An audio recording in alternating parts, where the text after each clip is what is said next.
Hello, everybody. Welcome to Targeting Winners. We are in episode 62, I believe. We are looking at bankroll management. Oh, 61, really? Yeah. 61. I'm Skip Baylessing it already. You Yes, you literally have one job. Well, guys, okay, episode 61. We're over. I'm trying to, get us to 100 as quickly as possible. You're I just guess we're excited doing that next week is episode 62. We actually get to start breaking down some games. How many days, Darren? 7.85 days, give or take a few minutes. In case you're counting. But who's really counting? I know who's paying attention now. All right, well, this is the show where we're going to go over our bets for the year so far. We got a lot of futures bets placed. We're also going to start off with some bankroll management. We're going to get into that. And we're also announcing we got a road trip planned this year. Looking forward to it. We are going to Louisville. Try to find a MAC school, but with all of our work schedules and with all of our various family commitments, couldn't find it to a MAC school, but we found Louisville. So Kentucky listeners, if you're going to be at the game, I believe it's October 19th. Is that the right date? Playing Miami will be easy to find. I'll be the one in all the Florida State stuff rooting against Miami. So I will be on your team, but not in your colors. Sort of, almost in your colors. I'll be in your colors. Go Cardinals. Yeah. As will I. Go Cardinals. All you guys in Cardinal red, and I'll be there with garnet and gold, blasting the war chant. More anti-Miami, really, but yeah. Go Cardinals. I'm excited. We got some club level seats, and It's going to be a good time. Have to hit up Jack Fry's Steakhouse. It's going to be good. Going to be good. So we're going to be there. Hey, we'll keep plugging it as we get closer. So Kentucky listeners, there's a pretty big number of you guys out there. Maybe come out and meet us at the game. But today we are going into our bankroll management. Darren ever being the accountant. He's got some tips here. Accountant? Ever the accountant. You're the money guy. You Wow, keep track of the finances. So here we go. Not anymore. You can bet in Florida, so I don't have to keep track of your finances. You guys are all on your own now. I just have to worry about myself. Yeah, so obviously an eagerly anticipated topic here, bankroll management. So the first thing, obviously, if you're a new bettor or new to college football betting or any sports betting for that matter, the first thing you need to know is, hey, how much of a bankroll should I have? And unfortunately, for this first question, there is really no definite answer. I mean, it is entirely up to you. The only thing, please, whatever you start with, it needs to be disposable income. It needs to be money that you can lose if necessary and not have anything else go wrong in your life. So no bill money, no mortgage, no rent, no car payment, no school clothes, no Christmas shopping, anything like that. Treat this as entertainment or a hobby, whatever you want to do, but just use money that you can afford to lose. Cannot make it any simpler. Right. 1-800-GET-HELP. I think is that still the number? Depends what state you're in. But, yeah. Do not go betting your kid's college fund on whether not advisable. Definitely not advisable. Yeah. Bowling Green beats Ball State. You don't want to do that. Yeah. Sweating these games is already tough enough. You do not need that added stress of, needing a Hawaii to cover on, 2 a.m. on a Sunday morning to help make your month. But just do not put that added stress on yourself. Exactly. So, yeah, kind of like when you go to a casino to play blackjack. You're just going for fun.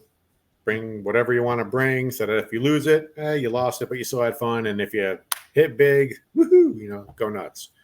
So, what's the next tip you got here?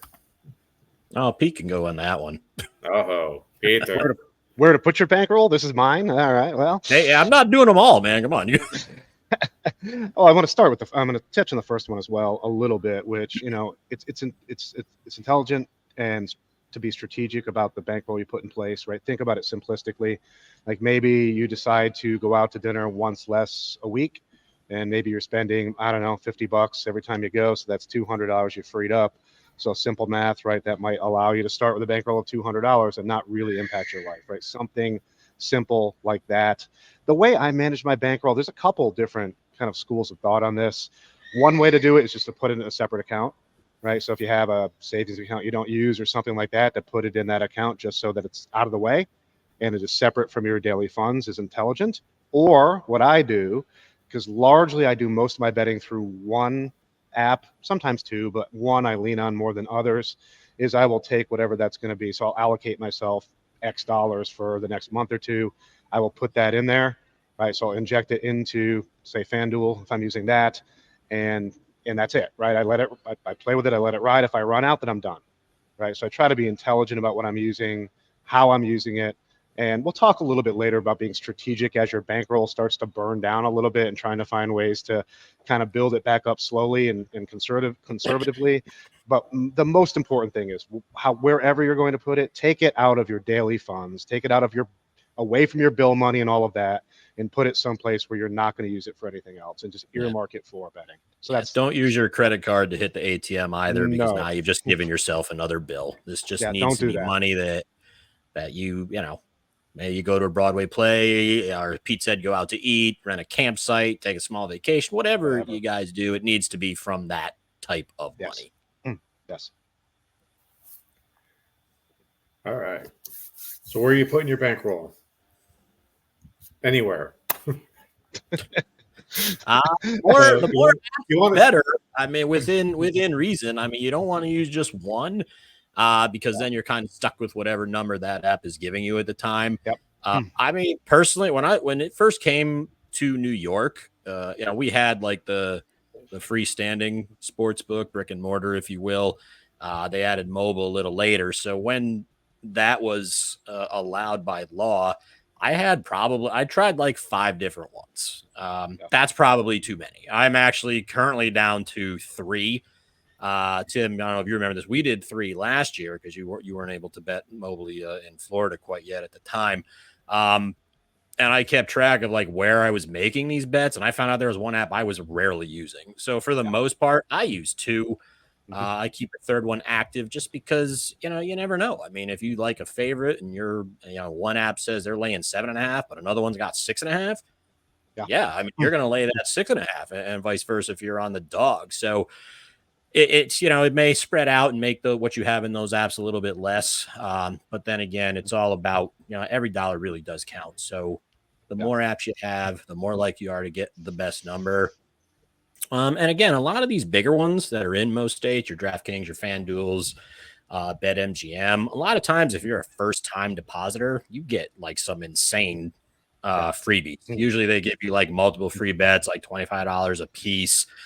You have a certain amount of time to use them. So even if your bankroll amount isn't like as great as you want it to be, taking advantage of those more popular apps where they give you actually more free bets is a great way to start. I mean, in some cases, you could increase your starting bankroll by like 50%. So more apps, the better. I 2 to 3 seems to be good. I mean, if you want to go 4 and you have that much in your starting bankroll spread out, that's great. But 3 should probably be enough. And again, look for those first-time sign-up bonuses.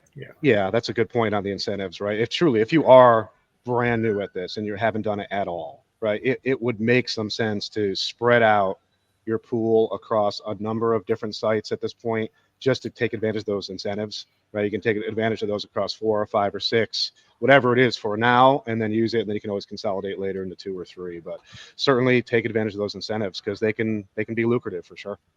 Yeah, and one of the things that Tim and I ran into last year with one of the apps was you'll see some of them, you know, welcome back a specific sport, and they'll give you like an odds boost on your first bet for that particular sport. Like I think Tim BetMGM last year did a Big Ten special where you got an odds boost on every Big Ten primetime game that they had on Saturday nights, whatever network it was on.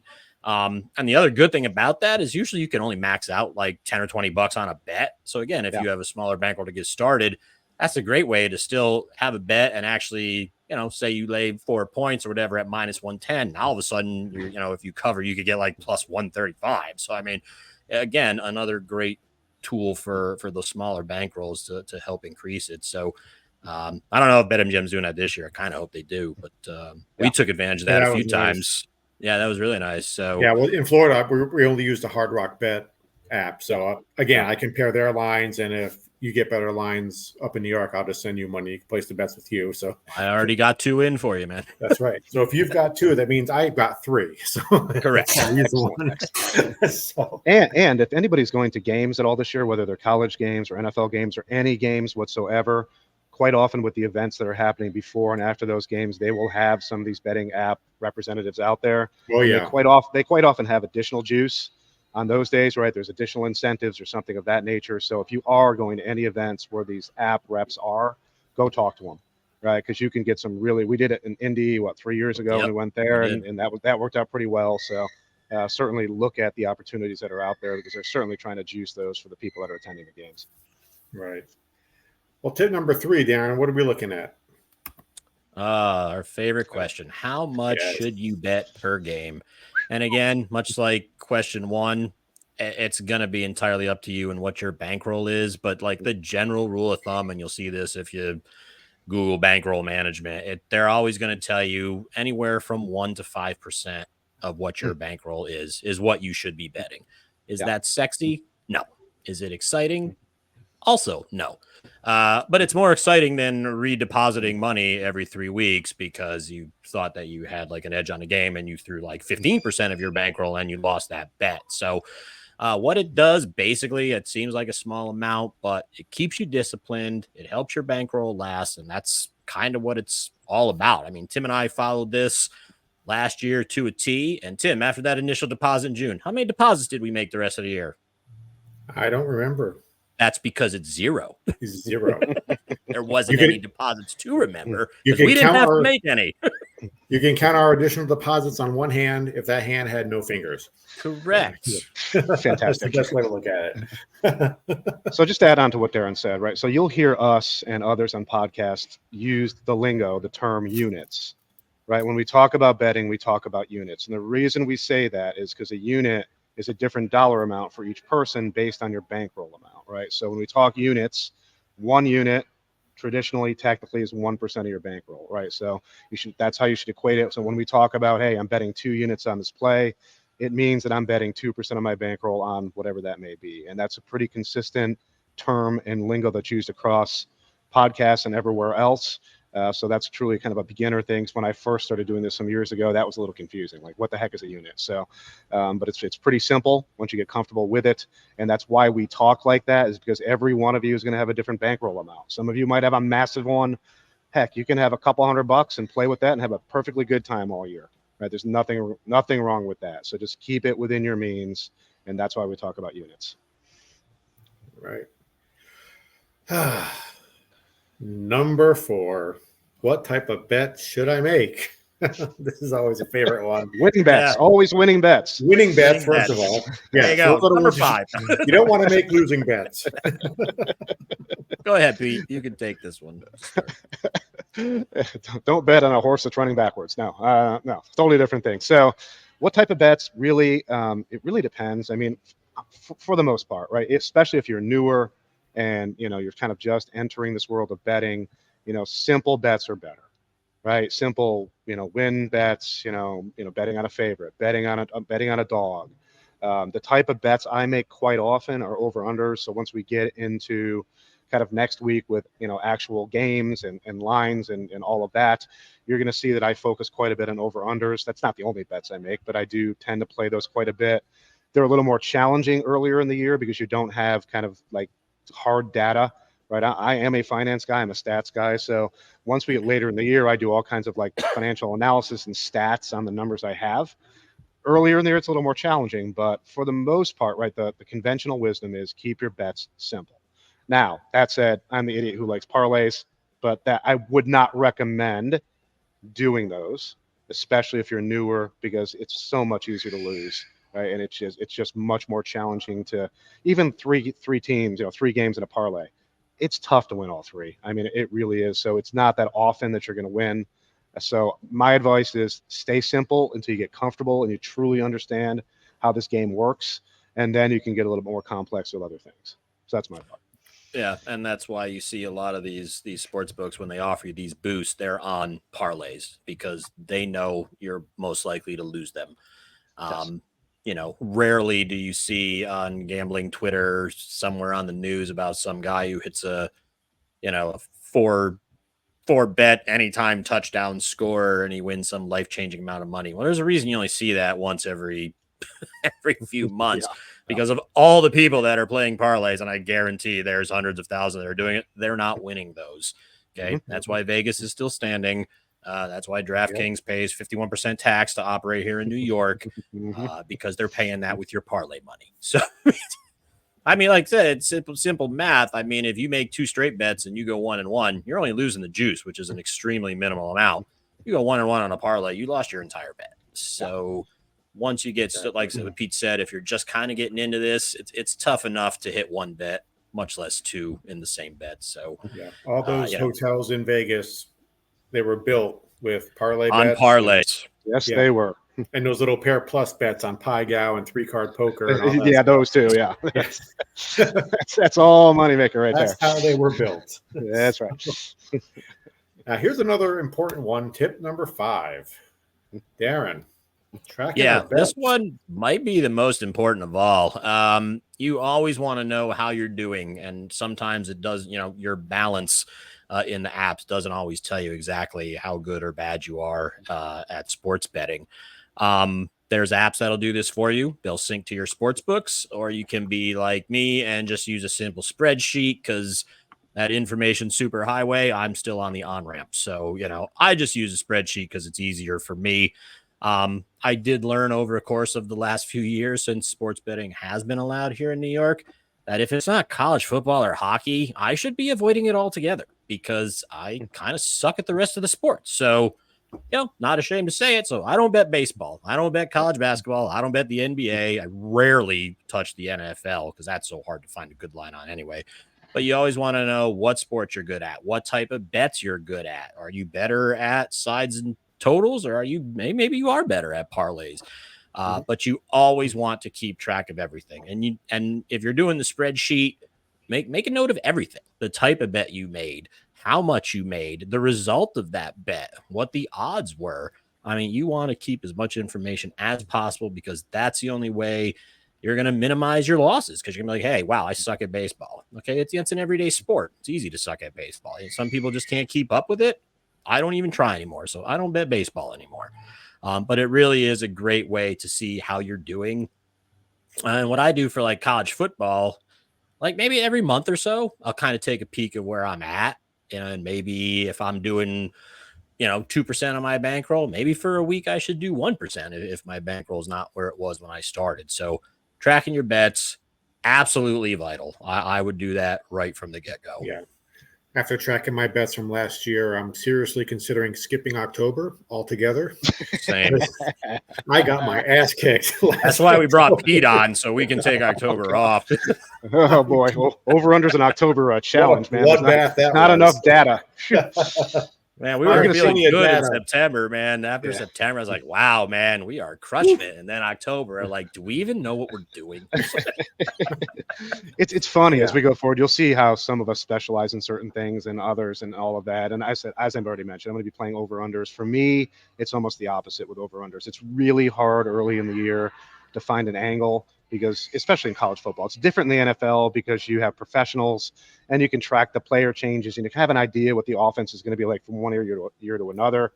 Now in college football, especially with the portal, it's hard to tell like what that team could have been an offensive juggernaut last year, and all of a sudden they lose 3 players and change the coach, and everything changes pretty dramatically, and it's really hard to tell early in the year. As we get into the first couple weeks, I will talk about some of my philosophy, especially with new coaches, and how I try to play over-unders on them.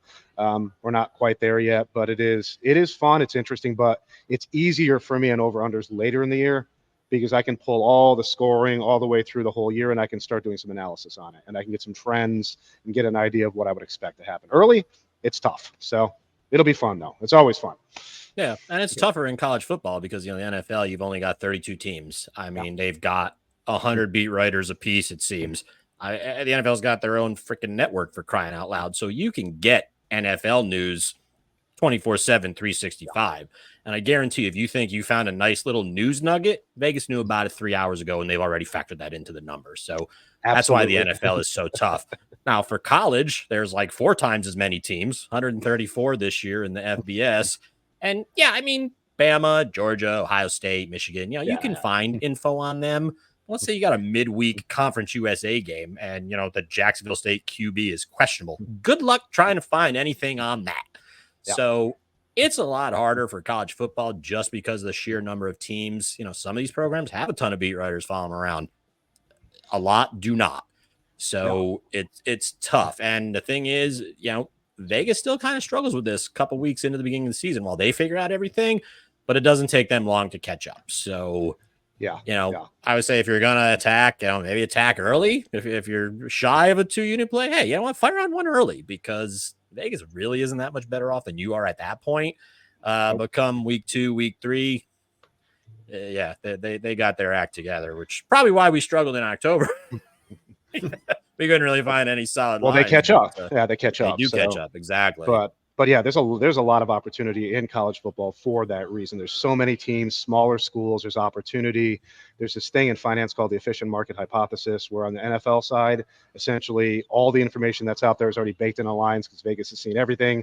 It's hard to beat those lines. On the college side, especially with smaller teams, smaller programs, smaller conferences, it's not. So you can find some stuff and you can find some nuggets to bet on, whether it's an injury, whether it's the weather.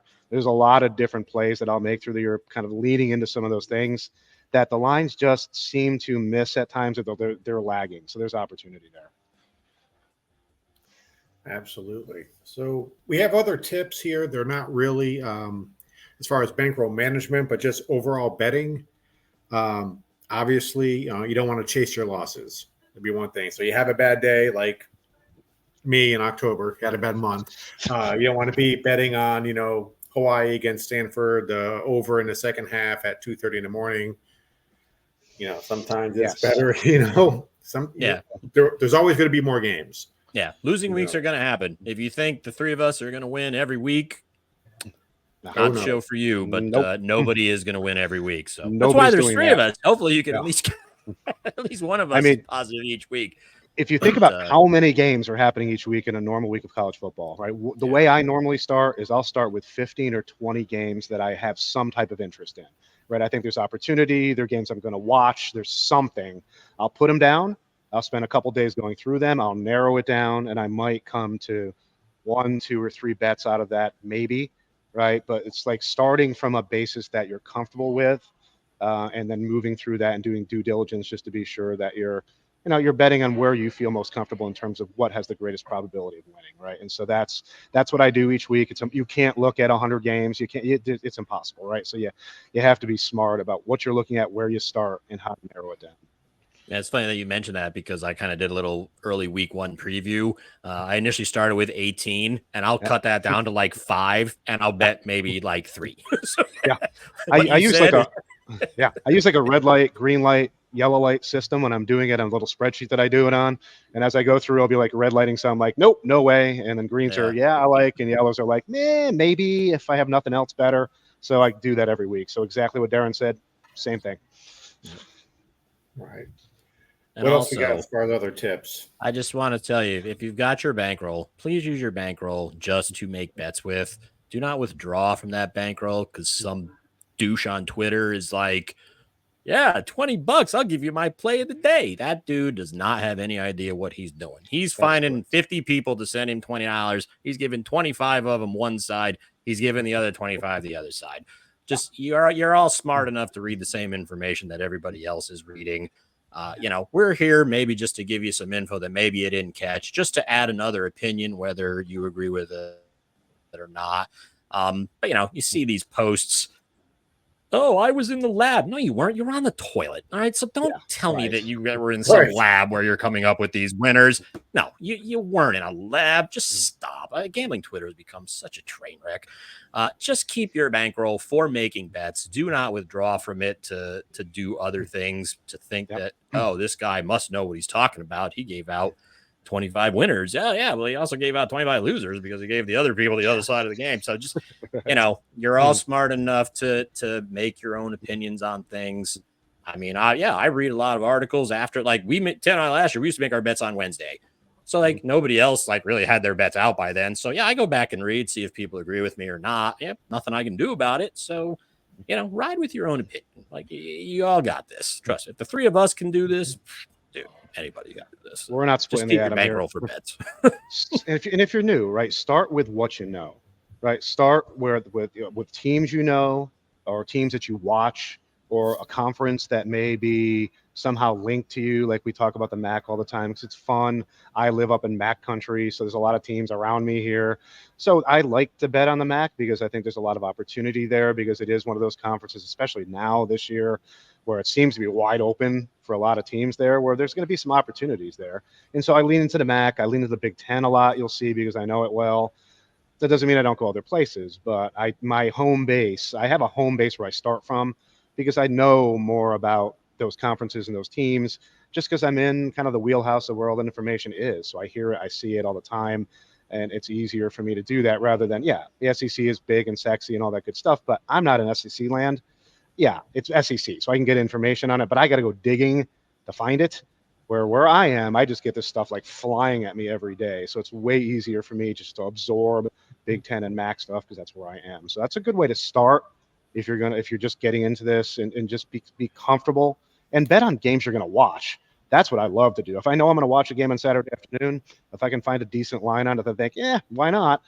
Then I'll bet on it, because it makes it much more fun to watch. Yeah, it makes it more fun to watch. Yeah. Also, if you get on a hot streak, you're not unbeatable. So that's not the time to increase your bet. I'm going to bet 5 units now on this. Like, no, you're on a hot streak. Enjoy it, because they don't come around that often. Tim is well aware of what happens when you tease the football gods. Yeah.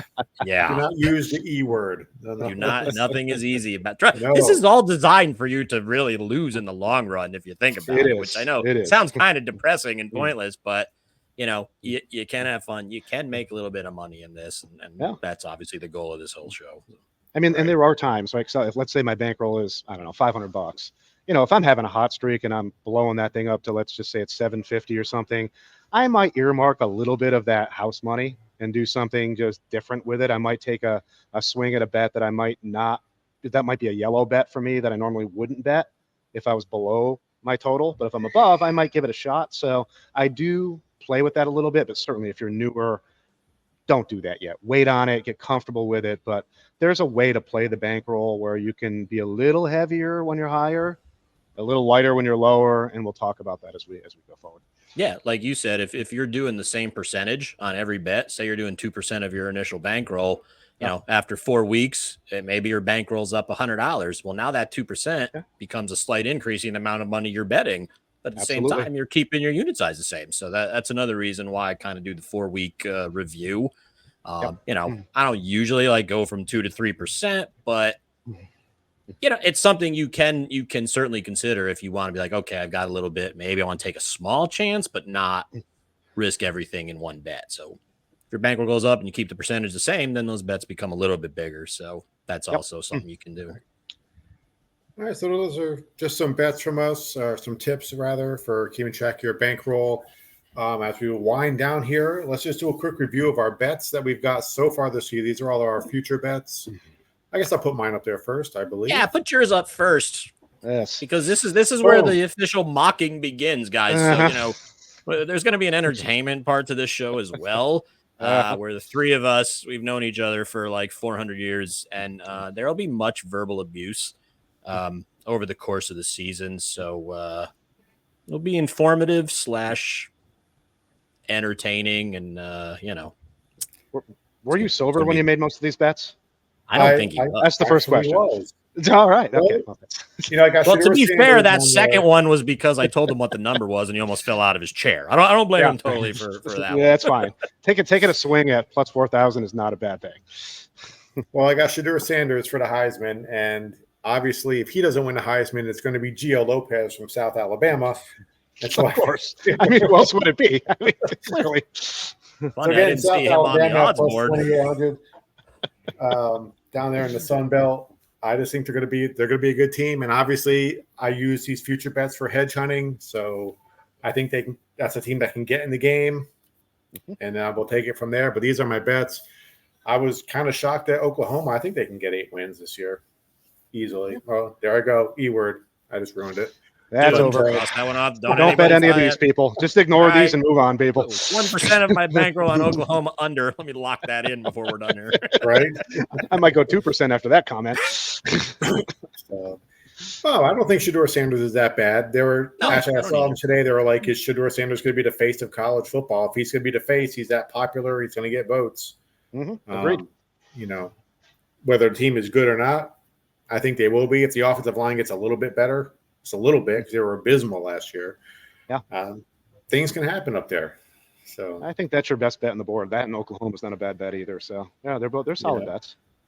Sam Houston's like a legit team. They're in the top third of that conference. I'm not. I thought that line would have been higher, but I took the 25. I mean, go out there, Peter. Dun, dun, dun. All right. Well, there's some of mine. I mean, obviously, I took a big flyer on Iowa. I mean, if you've listened to any of these shows since I joined, I talk about defense all the time. That is a defense play with Iowa all day long, right? They can play D, which means they can stand up with anybody. So I think there's a chance, right? Obviously, Ohio State is going to be the predefined favorite here to win the Big Ten. No surprise there. Oregon's getting a lot of love. And there's some teams that are getting a lot of love there. But Iowa, I think, is an interesting play. Michigan State over 4.5, I absolutely love.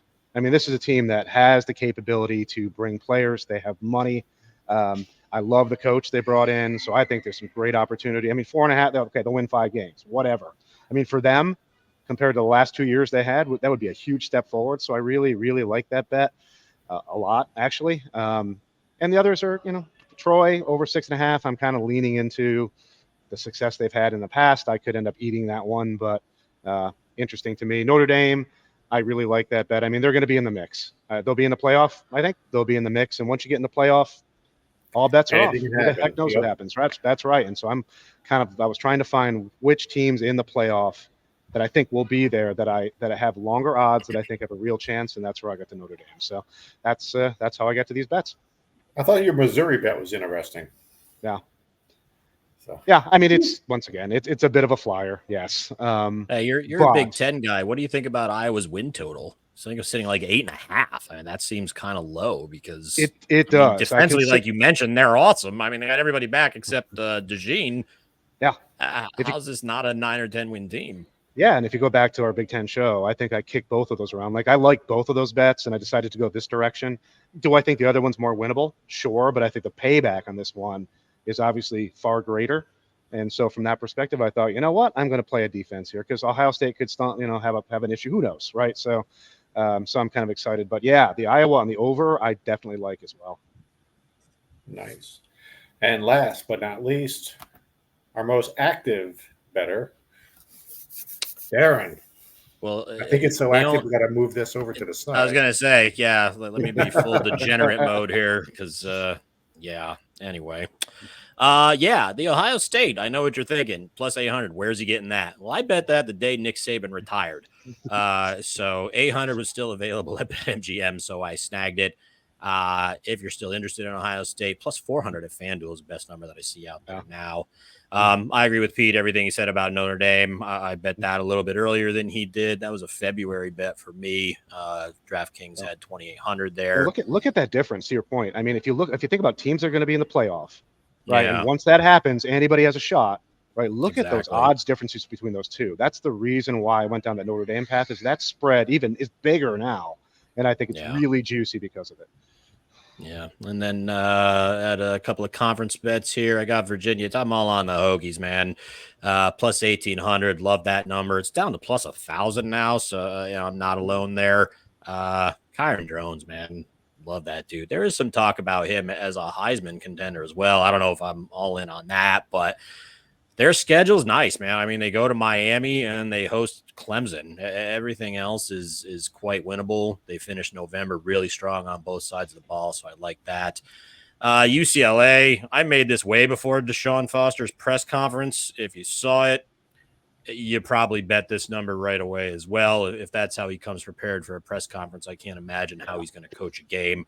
5.5 is not even available anymore. They got a 3-game stretch where they go to LSU, they fly all the way back home to play Oregon, and then they fly out to Penn State. And that's literally 3 straight weeks, no bye.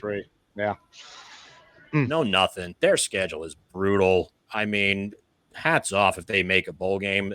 You can get 5 or 4.5 at certain places. I wouldn't blame you if you went under 5.5. I think they're going to have a long year. Their defense was great last year. They lost more than half that defense, and their defense coordinator went to USC. So I just think it's going to be a real lean year for UCLA. Pete and I, misery loves company. FIU over 4.5. Love what their coach does in his 3rd year. We went over that on that show. I actually, I hate rooting for bad teams to do positive things, but for some reason, I disgustingly like this. At the plus, hey, if it was minus 110, I might have passed, but at plus 138, yeah, they're no worse than the bottom 6 teams in Conference USA. So what? Plus money, what the heck? And then from our MAC show last week that Pete and I did, Northern Illinois to win the MAC plus 750. That is still available at Caesars if you want it. I get the love for Miami of Ohio and even Toledo to some extent, but you can't, like Pete and I touched on, you can't trust Miami's quarterback Gabbert to stay healthy. And Toledo has lost a ton. So this just screams, they're one of maybe 3 other teams that could represent the MAC in Detroit. Bowling Green, baby. Bowling Green's coming. Yeah, that's another one. Yeah. I'm very anti-Scott Leffler, though, from one of his games. Yeah, Tim knows all about that. Hey, but we have a lot of listeners in Bowling Green, don't we? You said that earlier. We do. So, hey, we're with you, man. I'm with you guys. We are. Let's go. We are, but I'm not a big fan of your coach. So I like Northern Illinois to get in there and hopefully hedge. And then after our Mountain West show, we did the ACC, and I was kind of liked SMU. I'm not totally buying all the hype that they're getting yet because they haven't shown they can compete against Power 4 schools. But as I was prepping for the Mountain West show, Nevada is barely a Group of 5 school. I mean, they are definitely in a rebuild here.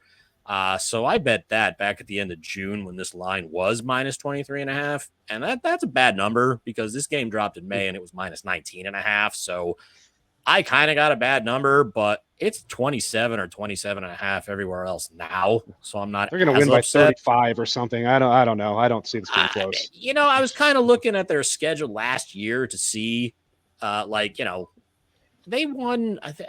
We'll go over it on the show when I break this bet down. But they had 7 games that they won by more than 3 touchdowns, and in the second half of those games, because I was worried about the backdoor cover, they outscored their opponents in those 7 games 134-28. So not only are they still scoring in the second half of these blowouts, they're stopping other teams from scoring as well. Yeah.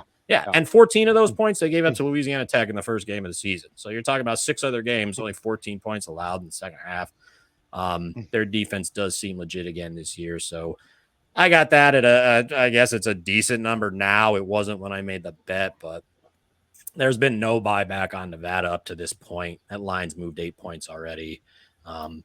I would imagine it's still going to grow. There's a lot of hype following SMU. And like I said, I don't totally buy it because, they played 3 games against Power 4 schools last year. They lost all 3, including Boston College. So I'll wait. They seem to be taking the steps to compete in the ACC, but until I see them back to back, I think Florida State and Louisville are back to back on that schedule. Yeah. They really should not have any trouble with Nevada here. At least I hope not. My week 0 record is kind of crap. But I'm hoping the Mustangs break the streak. So that's what I got so far. This game over under will be in the batch that I look at for here, and we'll see if we can make a play there as well, because I think it's potentially juicy. So we'll take a look next week. Well, all right. I guess we'll turn it off right there. Next week, we're getting there. We're going to have some bets. Real. It's time. Florida State, Georgia Tech will be there. We'll be ready to go. We'll put this back up there as we leave out. CFBdudes@yahoo.com. You can find us on Facebook. You can find us on X @TargetWins. This has been our Bankroll Management Show. Thank you all for listening, and we will see you next week.